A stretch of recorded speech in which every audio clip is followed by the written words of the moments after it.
মা, ওরা আমায় এভাবে কেন মারলো মা? মা, আমি তো যেমন কাজে যাই সেরকমই কাজে গিয়েছিলাম, কিন্তু আমি তো জানতামই না যে আজই হবে আমার শেষ দিন। আমি তো আমার জুনিয়রদের সাথে একসাথে কত গল্প করতে করতে তোমার হাতে বানানো টিফিনটা খাচ্ছিলাম।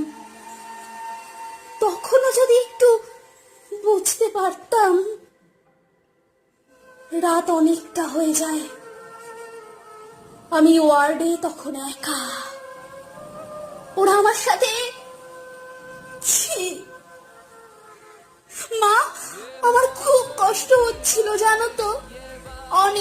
অনেকবার আমি বারণ করেছিলাম, চিৎকার করেছিলাম, বাঁচাও বাঁচাও, কে আছো, আমাকে বাঁচাও।